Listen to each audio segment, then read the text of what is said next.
Alors, bonjour à tous. Ici Patrick White, professeur de journalisme à l'École des médias de l'Université du Québec à Montréal, l'UQAM. Je suis également le responsable du programme de baccalauréat en journalisme ici à Montréal à l'UQAM. Je voudrais peut-être me présenter un peu en commençant. Donc, je suis journaliste depuis 30 ans. Je suis originaire de la ville de Québec et j'ai commencé dans la radio communautaire à Québec avec une station de radio qui existe toujours, qui s'appelle CKRL.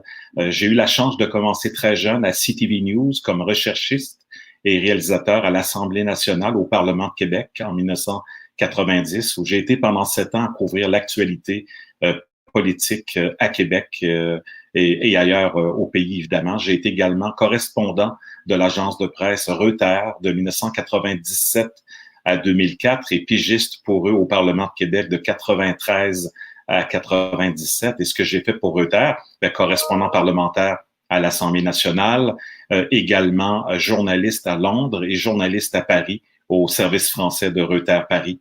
Également, en 2004, en janvier 2004, je suis devenu rédacteur en chef de la presse canadienne, qui est le service français de The Canadian Press. Donc, c'est l'agence de presse nationale du Canada. Par la suite, 2006 à 2009, j'étais le chef des nouvelles au Journal de Québec, qui est l'équivalent du Journal de Montréal, mais dans la capitale québécoise, Québec. 2010-2011, j'étais rédacteur en chef de Canoë, le plus grand portail Internet francophone au pays et au Québec en particulier. Et en 2011, j'ai fondé le Huffington Post Québec, le HuffPost Québec, qui existe toujours aujourd'hui. Donc, j'ai été là de 2011 à 2018 et depuis 2018, je suis à l'Université du Québec à Montréal.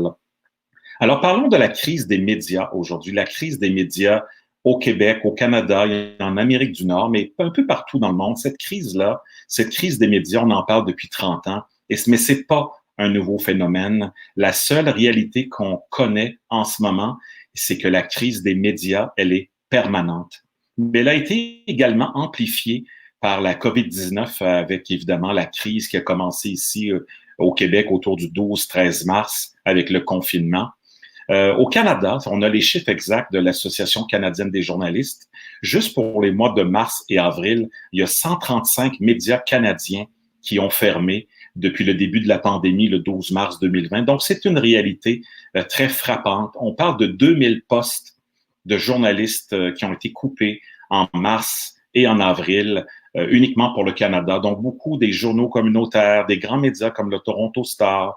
Il y a eu des coupures un peu partout, que ce soit chez Québécois ou dans d'autres grands médias ici au Québec, même des médias communautaires, Cogeco également. Mais on n'a pas les chiffres encore pour mai ou juin. Donc, ce qu'on a connu aussi récemment au Québec, ce sont des fermetures de médias, comme par exemple le magazine Voir, qui était déjà plus en format papier depuis presque un an, voir.ca, qui a été fondé à la fin des années 80, qui a connu un succès énorme en tant qu'hebdomadaire culturel à Montréal, à Québec et en région. Ça a été fermé il y a de cela quelques semaines et ça donne un coup dur, évidemment, à l'industrie de la couverture culturelle, mais évidemment l'industrie de la couverture journalistique ici au Québec.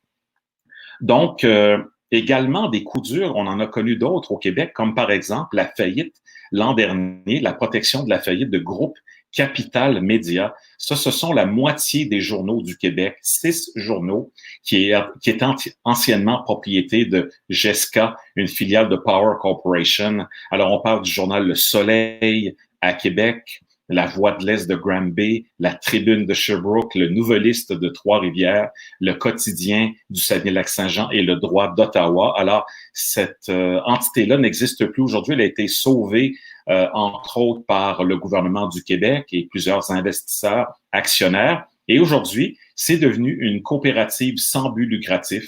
Donc, on se rend compte de plus en plus qu'il n'y a pas vraiment d'argent à faire dans le domaine des médias en ce moment. On préfère changer le statut de notre média. Donc, dans le cas de Groupe Capital Média, maintenant, c'est une coopérative, ça s'appelle CN2I, la nouvelle coopérative de l'information indépendante du Québec, qui regroupe toujours ces 6 journaux-là, qui représentent la moitié des journaux au Québec. Le Journal de la Presse également, qui a un statut d'organisme sans but lucratif aujourd'hui. Donc, on voit que les modèles d'affaires sont appelés à changer et pour beaucoup de médias, avoir un statut d'OBNL, d'organismes à but non lucratif ou sans but lucratif. Ça permet entre autres d'aller chercher des dons de charité, de la philanthropie et également de remettre des reçus d'impôts qui sont très importants pour les donateurs.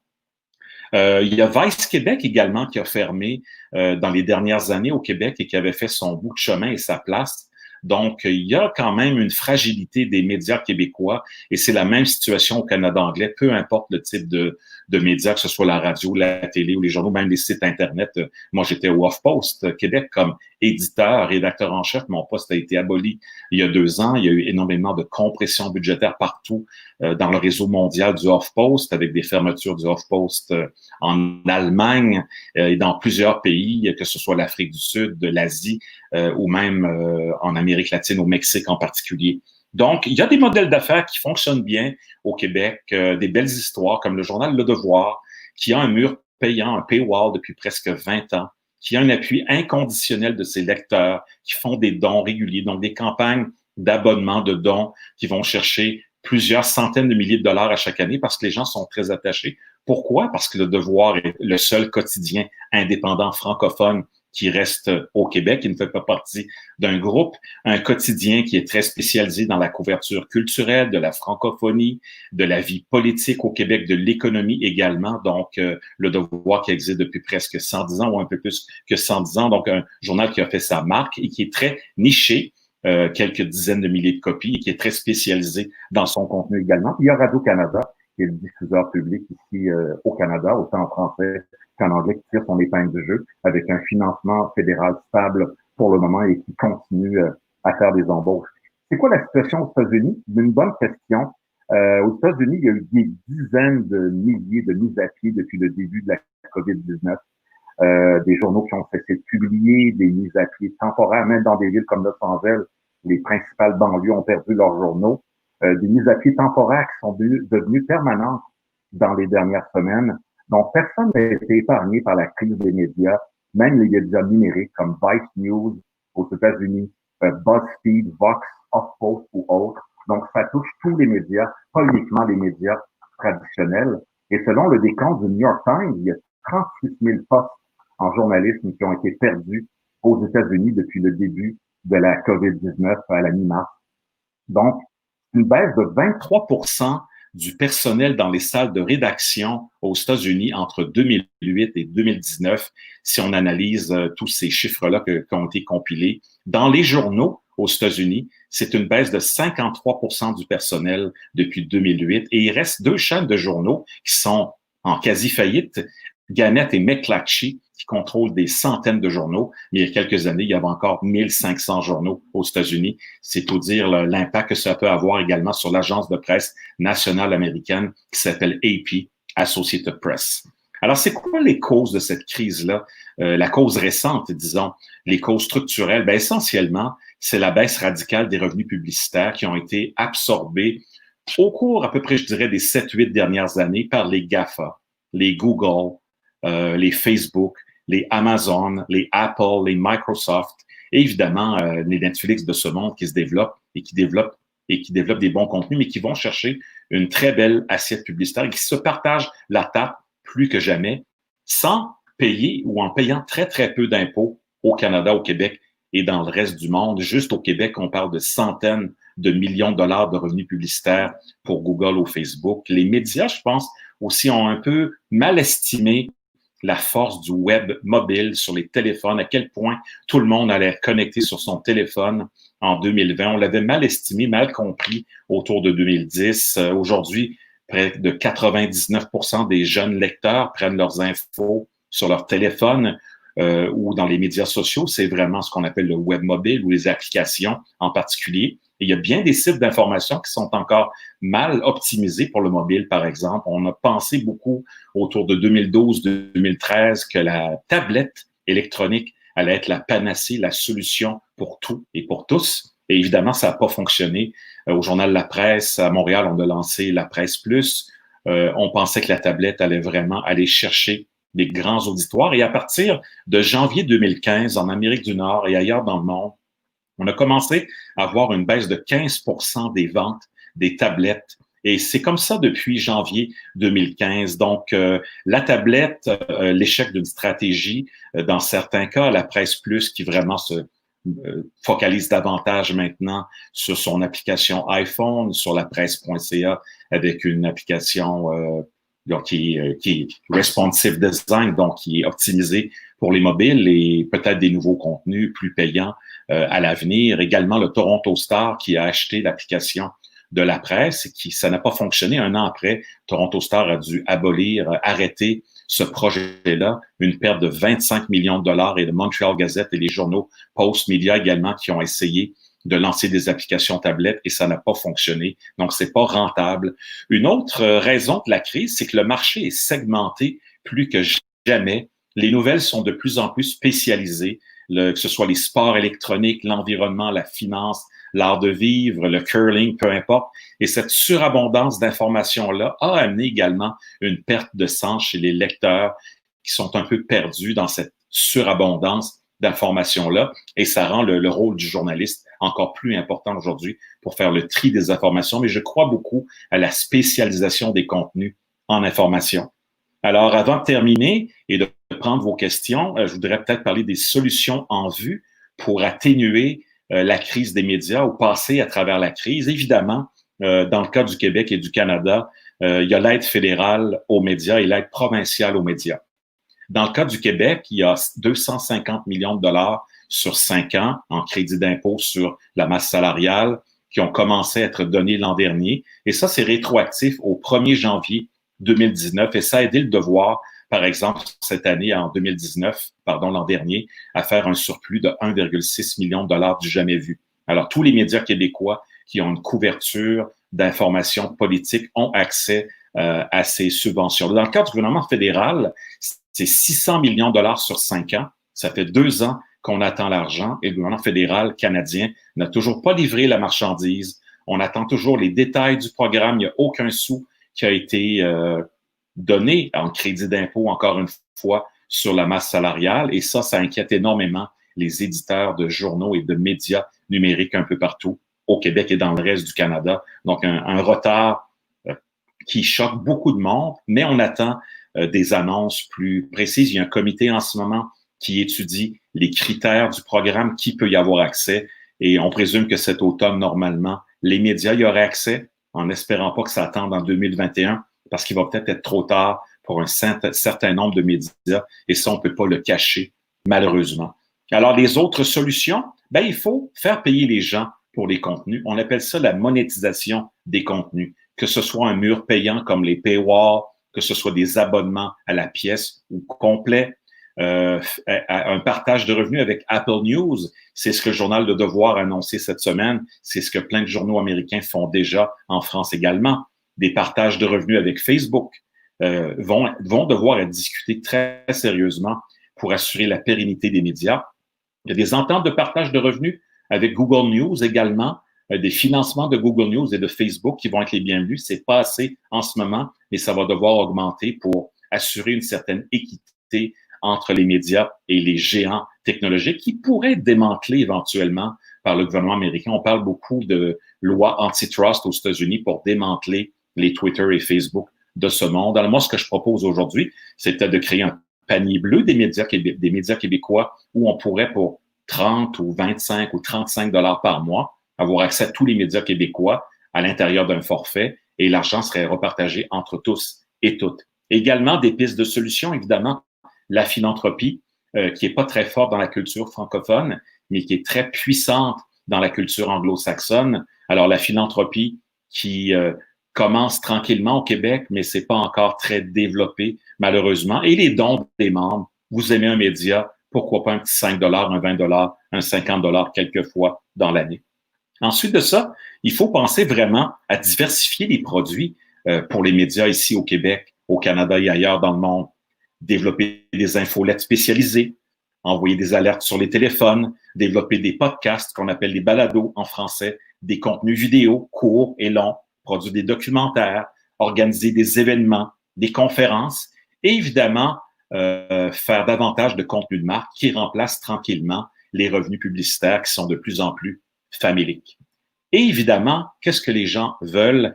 c'est du contenu à valeur ajoutée. Qu'est-ce que je veux dire par là? On peut laisser les grosses nouvelles du jour aux agences de presse, comme la presse canadienne, l'agence QMI, Reuters, Bloomberg, l'agence France Presse et l'Associated Press. On peut focaliser donc autrement sur de la valeur ajoutée, des grands reportages, des scoops, des dossiers, des grandes entrevues, des textes explicatifs, très très longs, ça peut être du 1000 mots, 2000 mots, 3000 mots, donc des textes avec du contexte, du background, du journalisme de données, donc à travers des journalistes qui comprennent bien comment traiter les données, raconter des histoires au plan visuel, donc encore plus visuellement, développer davantage le journalisme d'enquête, c'est ce qu'on veut faire à l'UQAM, en particulier à partir du début septembre, développer le journalisme de solution, où on parle pas uniquement des nouvelles négatives dans la société, des crashs d'avions et des coups d'État, de journalisme de solution, où on parle des bons coups qui se font dans la société, des tendances positives. Il y a beaucoup de trucs positifs dans le monde en ce moment. Le journalisme de service également est un journaliste qui est très apprécié par les lecteurs, les auditeurs, les téléspectateurs, les internautes. L'autre grand défi des médias dans les prochaines années, il nous reste encore 15 minutes et je vais prendre vos questions si vous voulez commencer à me les envoyer, c'est le dossier des fausses nouvelles, des fake news et le manque de confiance qui augmente envers les médias.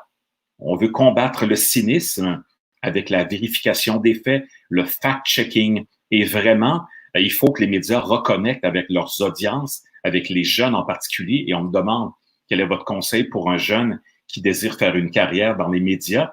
Bien, premièrement, prendre la peine de lire les journaux sur Internet à chaque matin, d'écouter la radio, d'écouter la télévision et d'être curieux. C'est ça le journaliste, c'est être curieux, c'est aller sur le terrain, aller se promener dans les événements culturels. C'est sûr que c'est plus difficile en ce moment, mais pour un jeune qui veut faire sa carrière dans les médias, peut-être faire les sciences humaines au cégep. Il y a également le cours ATM, Arts et technologies des médias, qui se donne au cégep de Jonquière, qui est une bonne porte d'entrée pour l'université. Puis après ça, ben, il y a les cours en journalisme à l'UQAM, à l'Université Laval, l'Université d'Ottawa, l'Université Concordia et plein d'autres grandes universités dans le monde, comme à Lille, en France. Donc, c'est quoi mes conseils pour un jeune qui veut une carrière dans le monde des médias? Je pense qu'il faut parler idéalement 2 langues, peut-être 3 langues, s'intéresser à tout, bien comprendre l'importance des technologies aujourd'hui, parce qu'un journaliste aujourd'hui qui commence sa carrière fait le travail de 4 personnes quand j'ai commencé il y a 30 ans. Donc, le multitâche est très, très important à comprendre. Une autre question qui m'arrive à l'instant, est-ce que vous pensez que le monde journalistique évolue moins vite que les nouvelles technologies? Et si oui, quel sera l'impact à court terme? Souvent, on surévalue l'importance des technologies. Même l'Internet, ça a été très, très long avant de comprendre comment ça allait fonctionner. Même en ce moment, au Québec, il y a très peu de médias qui s'intéressent à l'intelligence artificielle, qui vont avoir des impacts, mais des impacts marginaux pour le moment sur le journalisme. Donc, mes pistes de solutions, je crois, c'est qu'il faut que les médias reconnectent avec leurs audiences, surtout avec les jeunes, en faisant des contenus qui sont beaucoup plus intéressants pour la population. Également, diversité culturelle. On manque de diversité culturelle dans les médias du Québec et ailleurs au pays, au Canada, ailleurs dans le monde. Il y a pas assez de minorités ethniques en ondes, à la radio, à la télé, dans les journaux. Il y a pas assez de journalistes autochtones dans nos médias également. C'est un défi et c'est un enjeu. Donc oui, les médias doivent se réinventer. La situation n'est pas désespérée. Le trafic est en forte hausse au sein des médias depuis le début de la COVID-19, mais il faut aller là où le lecteur, sur son téléphone. Ce que je vois dans les prochaines années, c'est davantage de consolidation, donc de fusion de médias entre eux, ou encore des fermetures. C'est super important de créer des alliances entre les médias, de collaborer entre eux au Québec, ici, ailleurs dans le monde, peut-être dans les pays francophones, et aussi faire un meilleur usage des technologies. Qui utilise la blockchain en ce moment? Qui utilise l'intelligence artificielle au Québec? Très peu de médias. Donc, il faut penser à peut-être automatiser certains articles comme les résultats financiers des entreprises, les résultats sportifs, des trucs tout simples, des textes de 2 à 6 paragraphes où les journalistes ne seront jamais remplacés. On va toujours avoir besoin de journalistes pour nous expliquer le monde et débusquer les tendances également. Une question qui m'arrive à l'instant, Le manque de confiance dans les médias a été très politisé. On pense à Donald Trump. Par où faudrait-il commencer? Les technologies qui peuvent aider, oui. L'intelligence artificielle permet de débusquer les fausses nouvelles. Il faut également valoriser l'éducation civique aux médias dès l'école primaire. Moi, je suggère des cours peut-être de 30 minutes par semaine ou des capsules de 30 secondes avec la Fédération professionnelle des journalistes du Québec, faire des tournées des écoles primaires, secondaires, cégep, université pour expliquer c'est quoi le rôle d'un média, comment ça fonctionne au quotidien, le travail d'un journaliste, c'est quoi le but d'un média également, et de mieux faire comprendre l'importance des médias dans le rouage démocratique un peu partout dans le monde. Donc, le manque de confiance est un véritable sujet qu'il faut aborder. Ma présentation se termine ici. Il reste encore 9 minutes. Alors, j'attends vos questions d'ici 15h30, heure de Montréal, pour parler de l'état des médias ici, ailleurs dans le monde et de l'avenir des médias et pourquoi pas l'avenir des technologies qui vont avoir un impact très important. Alors, merci de m'envoyer vos questions, s'il vous plaît, à partir de maintenant.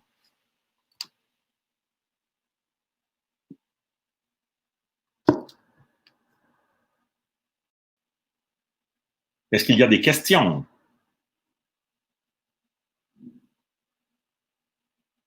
Donc, on voit que c'est un enjeu qui intéresse beaucoup de gens, l'avenir des médias. Les gens veulent savoir qui sont ces producteurs de contenu-là qui aujourd'hui font du multitâche. Je rappelle qu'un journaliste aujourd'hui écrit des textes, envoie des alertes sur les téléphones, prend des photos, fait du montage vidéo, écrit un blog, va faire un reportage documentaire peut-être plus long, un texte plus long durant la journée, va faire de la radio et de la télévision. Donc, on voit que ce travail-là est très complexe et le manque de confiance, c'est sûr, est un enjeu. On me demande quel est l'avenir pour les médias québécois. Alors, moi, je ne vois pas l'avenir de façon négative. Il y a encore Québécois, qui est un très, très gros morceau du milieu médiatique québécois. Radio-Canada, qui est partout au Québec, en région, au Canada et partout dans le monde. On a le journal La Presse, qui est toujours là, avec presque 200 journalistes. Il y a des nouveaux médias qui se sont développés depuis 10 ans, qui 10-15 ans, avec l'Off-Post Québec, avec Urbania, avec Ricochet, d'autres médias plus spécialisés en sport, par exemple, en jeux vidéo comme jeux.ca que j'ai acheté moi de mon côté il y a 1 an et demi pour me spécialiser davantage dans le e-sport. Donc, je crois beaucoup à l'avenir de la spécialisation. Pourquoi pas un média qui couvre les affaires autochtones au Québec? Pourquoi pas un média qui couvre l'environnement à temps plein? Parce que le réchauffement climatique est un enjeu important et on n'en parle pas assez. Donc, je crois beaucoup à l'avenir de la spécialisation pour les médias québécois. Les journaux papier vont peut-être rester encore 10-15 ans pour le Journal de Québec, le Journal de Montréal, peut-être les quotidiens qui sont dans le métro de Montréal, comme le Journal Métro et le 24 heures qui appartient à Québécois, peut-être davantage de médias ethniques.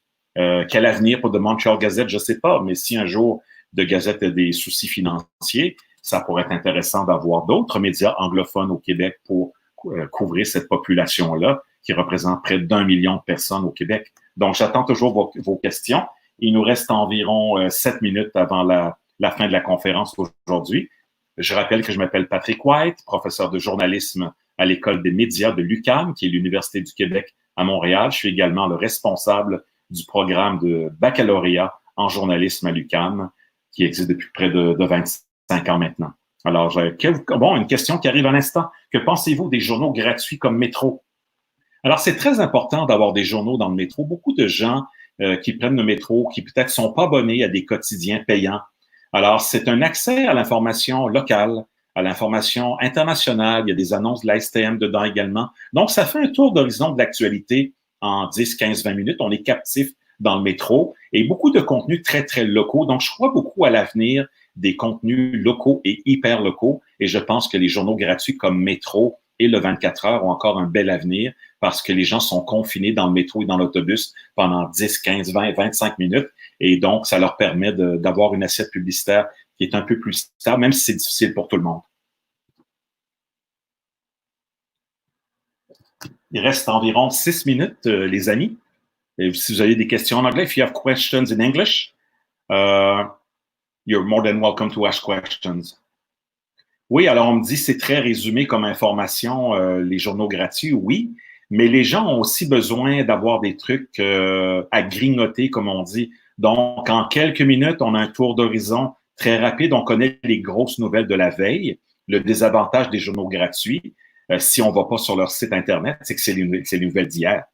C'est des nouvelles qu'on a entendues à la radio rouler sans arrêt dans la journée parce qu'on a les nouvelles continues. Et ça n'existait pas quand je suis arrivé en 1990. Donc, les chaînes continues comme RDI, LCN ont encore un grand avenir. Elles ont été débrouillées les 3-4 derniers mois. Pourquoi? Parce que c'est un service public et il y a des millions et des millions de Québécois, de Canadiens qui ont écouté LCN et RDI durant les derniers mois. CTV News Channel était débrouillé également, CBC News Channel et CNN et bien d'autres. Donc, c'est important de comprendre que oui, il y a des médias pour tous les besoins et chaque média doit s'adapter aux lecteurs. Et dans le métro, ben, on est coincé, donc on est captif pendant 20 minutes. Et je pense que, évidemment, il y a encore un appétit pour lire les journaux papier, mais de plus en plus, les gens dans le métro ont soit un livre ou un téléphone. Et dans le métro, il y a du Wi-Fi maintenant, donc on peut recevoir les alertes des autres médias, écouter de la musique, écouter un film. Donc, évidemment, ça change la dynamique journalistique aujourd'hui. Les alertes sur les téléphones font que les gens sont informés en tout temps. Moi, ma conjointe, quand je parle de nouvelles, souvent, elle est déjà au courant parce qu'elle l'a entendu. Elle a entendu le petit bruit sur son téléphone avec l'alerte. Elle a vu le reportage à RDI. Il y a la radio qui est au bureau. Donc, tout le monde est informé en même temps. Et c'est là que devient essentiel le rôle du journaliste en 2020, d'expliquer les choses, de donner du contexte, de donner du background. Et le rôle du journaliste est plus important que jamais dans une société qui est en perte de sens, en perte de repères, et où les fake news, les fausses nouvelles, les théories de la conspiration abondent de partout depuis plusieurs mois, évidemment, et plusieurs années. Les journalistes vont-ils devenir de plus en plus spécialisés? Oui. Est-ce utile de faire des études spécialisées, en plus des études journalistiques? Absolument, peut-être se spécialiser en sciences politiques, en anthropologie, en géographie, en histoire, en droit. Le droit mène à tout, donc étudier en journalisme et avoir une spécialisation, que ce soit en jeux vidéo ou dans un autre domaine d'avenir, l'intelligence artificielle, par exemple. Il y a beaucoup d'avenir dans ce domaine-là, les technologies d'information et l'information en général. Quelqu'un qui se serait spécialisé en blockchain aussi. Une dernière question, il nous reste environ 3 minutes. Quel conseil je donnerais à quelqu'un qui veut lancer un média indépendant? Ça prend de l'argent. Ça prend quelqu'un qui peut vous donner un coup de pouce financièrement, que ce soit de la famille, des investisseurs, le Mouvement Desjardins, une banque. Je pense que ça prend peut-être $1 million pour lancer un média indépendant. Sinon, ça prend des membres, des abonnés qui vont accepter de payer 5, 10, 15 $ par mois ou qui vont accepter de faire des dons. Donc, je pense que le sociofinancement, c'est un bon conseil pour lancer un média, peut-être lancer sur WordPress de façon toute simple pour commencer. Après ça, il faut payer les journalistes, il faut payer la bande passante du site Internet. Après ça, le télétravail va peut-être permettre de réduire les coûts, mais pour lancer un média indépendant, ça nous prend une idée, ça nous prend une spécialisation, parce que les médias généralistes, il y en a déjà des tonnes. Et puis, il y a VTL également qui revient en information à partir de janvier prochain. Donc, pour un média indépendant, ça prend des bonnes idées, ça prend de l'argent, il faut être résilient. Ça peut prendre 5 ans avant de faire des profits, mais quand on regarde le cas d'Urbania et du HuffPost Québec, ça a été des francs succès. Il reste environ 1 minute et demie si des gens ont d'autres questions. If you have any questions in English, you're more than welcome.